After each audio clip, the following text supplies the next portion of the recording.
You are welcome in your English channel, CM English Mentor. In this video, I am going to tell you the figure of speech apostrophe. Apostrophe. Apostrophe. संबोधन.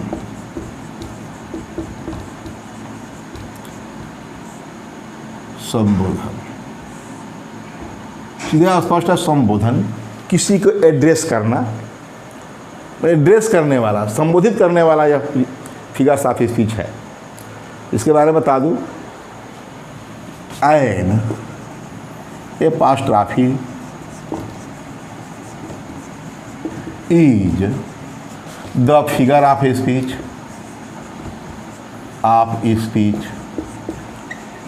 in which a direct address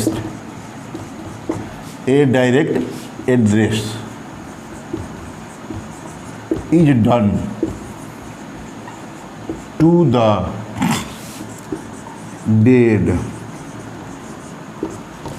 to the absent, or to the personified object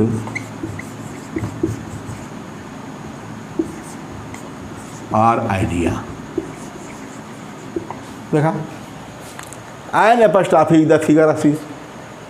संबोधन apostrophe वह अलंकार है इन विच इसमें ए direct address, मुख्य बात यही है, इज डन मतलब एक डायरेक्ट एड्रेस, प्रत्यक्ष संबोधन होता है. टू द डेड मरे हुए को, टू द अब्सेंट अनुपस्थित को, अथवा टू द पर्सनिफाइड ऑब्जेक्ट और आइडिया, अथवा मानवीकृत वस्तुओं अथवा विचारों को. इसको मैंने पर्सनिफिकेशन बताया है, वही चीज़. तो कहने का मतलब कि एपॉस्ट्रॉफी कौन सा अलंकार है, तो वह अलंकार है, वह फिगर्स ऑफ स्पीच है जिसमें मरे हुए को, अनुपस्थित को, अथवा मानवीय की वस्तु अथवा विचारों को प्रत्यक्ष एड्रेस किया जाता है. ठीक है, इसको लिख देते हैं हिंदी में. एपॉस्ट्रॉफी वह अलंकार, फिगर्स ऑफ स्पीच वह अलंकार होता है या है जिसमें मरे हुए, क्या है, टू द डेड मरे हुए, जिसमें मरे हुए या मृत्यु को, मृत्यु कहें, मरे हुए कहें, इसमें मरे हुए या निर्जीव हुए, ठीक, मरे हुए, अनुपस्थित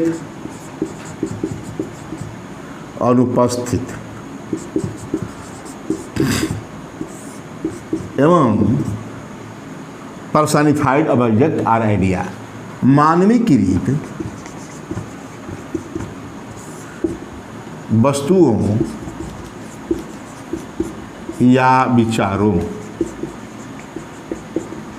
को, हो गया, विचारों को एड्रेस किया जाता है, संबोधन किया जाता है. संबोधन हिंदी में एड्रेस किया जाता है, संबोधन किया जाता है. हो गया, यही है. इसमें कुछ विशेष बता दूं क्या है, कैसे पहचानेंगे, तो इसका पहचान भी है. जैसे सिमिली में था एज लाइक सो, इसमें भी पहचान है. तो बता दूं पहचान कैसे है. क्या दिया हो तब जानेंगे कि ये हमारा एपॉस्ट्रॉफी है. तो प्रायः संबोधन का चिन्ह एक्सक्लेमेशन मार्क,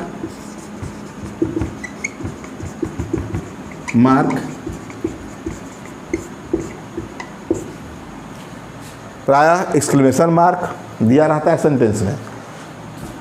दिमाग सेंटेंस में दिया रहता है, सेंटेंस में दिया रहता है,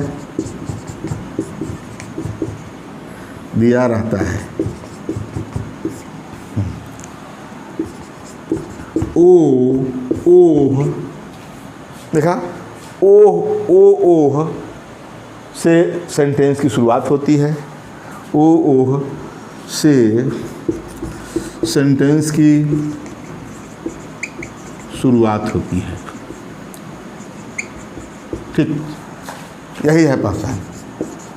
एक और पहचान क्या है? तो कभी कभी नाउन के बाद, बता दूं, कभी कभी नाउन के बाद कामा भी रहता है। कभी कभी नाउन के बाद, किसी नाउन को जो भी रहेगा, कभी कभी किसी नाउन के बाद कामा दिया रहता है।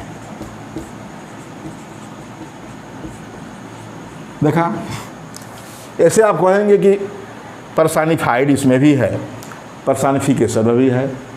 तो पर्सनिफिकेशन में किसी मृत चीज़ को और उपस्थित चीज़ को हम मानो मान लेते हैं। यहाँ है कि संबोधन करना है, चाहे वो मरा हुआ चीज़ हो और उपस्थित हो, चाहे भावात्मक विचार हो, उसको हमको चिल्ला के बोलना है, उसको पुकारना है। वही हमारा क्या है? एपस्टाफी है। जैसे मैं शुरू करूं, जूलियस सीजर शेक्सपियर का ड्रामा है और हिस्टोरिकल ड्रामा है। उसमें क्या कहता है? ब्रूटस लड़ाई के मैदान में है, ठीक है। आज जूलियस सीजर बहुत पहले मारा जा चुका है, मतलब षड्यंत्र द्वारा, अपने ही मित्रों के षड्यंत्र द्वारा जूलियस सीजर मारा जा चुका है।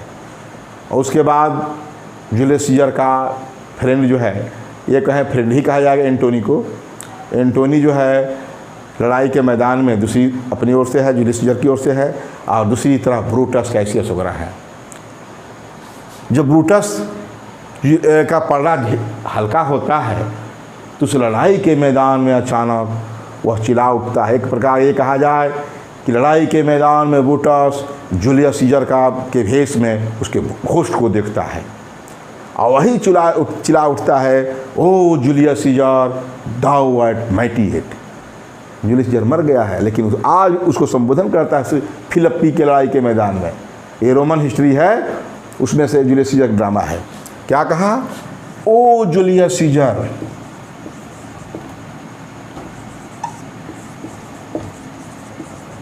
ओ जूलियस सीजर, संबोधन का चिन्ह देखा। Thou art mighty yet, thou art mighty yet, mighty yet. देखा, O Julius Caesar thou art mighty eight.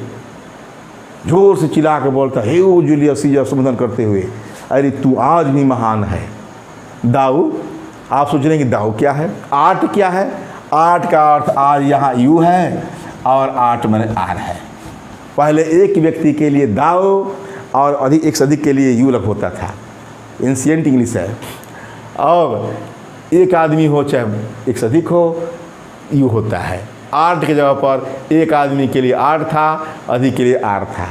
आज तो एक के लिए आर हो गया है, ठीक है भाई। परिवर्तन होता रहता है, लैंग्वेज में परिवर्तन हुआ, जब कल्चर में परिवर्तन होता गया वैसे लैंग्वेज में कुछ परिवर्तन होता गया, ठीक है। तो ये कहा कि ओ जूलियस सीजर, देख संबोधन कर रहा है ओ, इसमें कहा कि उसमें अधिप्राय ओ होता है, शुरुआत होता है, संबोधन का निशान होता है। मैं कहा दूसरा, फिर कभी कभी नाउन के बाद कामा भी दिया रहता है। ये तो बता दिया मैं, दूसरा बता दूँ। पहला ही दूसरा हैमलेट ड्रामा से लेता हूँ, शेक्सपियर का ही। हैमलेट ड्रामा में नाम ही हैमलेट है, उस ड्रामे का, वो ट्रेजेडी है, हिस्टोरिकल नहीं है। शेक्सपियर का एक काल्पनिक ड्रामा है, अपने जीवन से संबंधित जो भी किया होगा, लेकिन वह काल्पनिक ड्रामा है, ट्रेजेडी है। इसमें हैमलेट एक ड्रामा है, हैमलेट एक कैरेक्टर है, और उसकी माँ और उसके चाचा, चाचा और उसकी माँ मिलकर उसके पिता को मार डालते हैं। उसके कान में जहरीला ऐसा डालते हैं रस, जहर डालते हैं कि वो पिता से मर जाता है। ठीक भी, कुल मिलाकर वह एक ड्रामा भी करता है। कहानी जो है उसको भी भूत प्रेत की कहानी शेक्सपियर ने खूब लिखा है। उसके पिताजी सामने उपस्थित होते हैं, उसके बाद से बताते हैं कि जो है मैं इस तरह मारा गया। और उसका एक ड्रामा करवाता है कलाकारों द्वारा, और अपने माँ और अपने चाचा दोनों को बैठाता है। उसी में माँ बेहोश हो जाती है और उसके बाद समझ जाता है कि हाँ वास्तव में सही है, ये सही जो भी मेरे पिता रूपी भूत ने जो भी कहा सही कहा। तो वही कहता है। 1 महीना बीते ही नहीं है पिता के मरे हुए, उसकी माँ उसके चाचा से शादी करती है। तो वही कहता क्या है, फेराइलिटी thy name is woman, frailty thy name is comma, thy name is woman, name is woman. Frailty को संबोधित करता है, नीचे निकृष्ट तेरा ही नाम औरत है। मतलब इसका क्या कहा जाता है, weakness is a name of women. दूसरा अर्थ होगा weakness is the name of woman, मतलब कमजोरी ही औरत का नाम है। मैं अपनी माँ पर वो कहता है फ्रैलिटी दाई नेम इज वुमन, फ्रैलिटी को संबोधित करता हुए कहता है अरे वे वीकनेस, नीच निकृष्ट, दाई तेरा ही नाम। दाई में जानते हैं तेरा दाई, यू आज कहते हैं, और यू का योर कहते हैं, और दाऊ का दाई, जैसे यू का योर तो दाऊ का दाई। तेरा ही नाम औरत है। देखा क्या कहा, हैमलेट ने, शेक्सपियर ने लिखा फ्रैलिटी दाई नेम इज वुमन। ठीक, अब बात करें शेक्सपियर के ही ड्रामा रोमियो एंड जूलियट। इसमें जूलियट जो है बिलव्ड है रोमियो का, और वह रोमियो चिल्लाती है। उसे लगता है कि रोमियो तो है नहीं, आज संजोग बस रोमियो उसी के यार्ड में है, छिपा हुआ कहीं। तो वही चिल्लाती है, क्या कहती है, ओ रोमियो रोमियो रोमियो, जानते हैं डबल होता है, O Romeo Romeo wherefore art thou Romeo. देखा, ओ रोमियो मतलब रोमियो को चिल्ला रही है, उसको पुकारती है। वो जानती है कि भाई घर तो दूसरा जगह है, संजोग बस जो है इस ड्रामे में संजोग बस सब सुन रहा है। लेकिन यहाँ ये तो कहा जाए कि वो अनुपस्थित व्यक्ति को, अब्सेंट, यहाँ अब्सेंट है रोमियो, उसको चिल्ला रही है। यहाँ ये नहीं कि मरा हुआ चीज़, वो जीवित है, वो अभी रोमियो भी जीवित है, और जूलियट उसकी बिलव्ड जूलियट भी जीवित है। वही कहती है, O Romeo Romeo wherefore art thou Romeo, Romeo हे रोमियो तुम कहाँ हो। तो यही ने कहा कि संबोधन चिल्ला के बोलना है। इसमें एपोस्ट्रोफी क्या है, संबोधन है। किसको, a direct address to the absent, dead, और का पर्सनिफाइड ऑब्जेक्ट और आइडिया, यही ना पर्सनिफिकेशन एपोस्ट्रोफी है। ठीक, तो कहने का मतलब देखिए एपोस्ट्रोफी और मैं कहा पर्सनिफिकेशन, भाई अंतर तो हो जाता है, बात एक ही आ जाती है। तो कभी कभार एपोस्ट्रोफी को लगता है कि पर्सनिफिकेशन है, क्योंकि उसमें भी पर्सनिफाइड है, इसमें भी पर्सनिफाइड है, लेकिन पर्सनिफाइड को एड्रेस किया गया है, और उसमें निर्जीव चीज़ों को क्या किया गया है, उसमें मानवीकृत किया गया, मानव मान लिया गया है। O death where is thy sting, O death where is thy sting. देखा, या यहीं full stop, O death where is thy sting, question mark.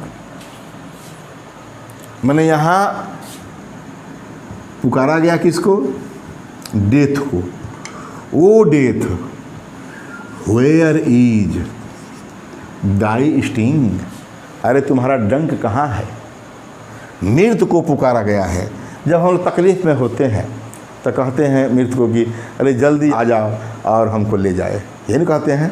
वही को O death where is thy sting, grave where is, कहाँ भी ले सकते हैं, वेयर इज दाई विक्ट्री। देखा, इसको संबोधन किया गया है ग्रेव को, grave where is thy victory.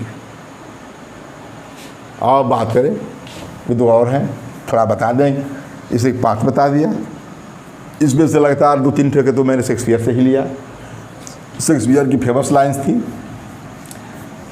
और कंपटीशन में भी पूछ लेता है। कौन सा फिगर्स ऑफ स्पीच है?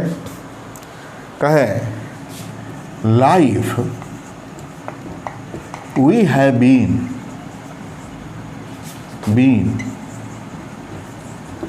lived together,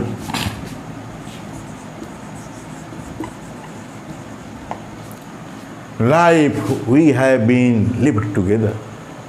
लाइफ का संबोधन किया जा रहा है, we have been lived together, हम लोग साथ साथ रह चुके हैं। आगे बता दूं, ये ओ वर्ल्ड,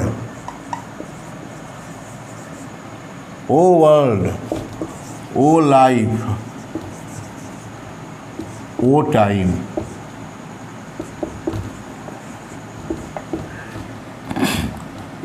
सबको पुकारा। ये वर्ड्सवर्थ की लाइन है, ओ वर्ल्ड, ओ लाइफ, ओ टाइम।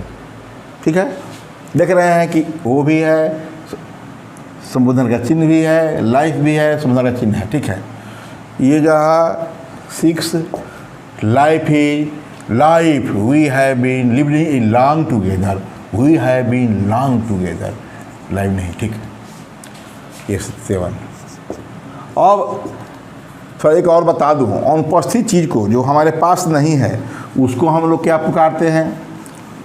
तो हमारे छोटे कक्षाओं में एक जो है, जब बच्चे नर्सरी में होते हैं उसी समय सिखा दिया जाता है, वो लाइन याद आ गया, ट्विंकल ट्विंकल ट्विंकल, वही twinkle twinkle little star, twinkle little star, twinkle twinkle little star, how I wonder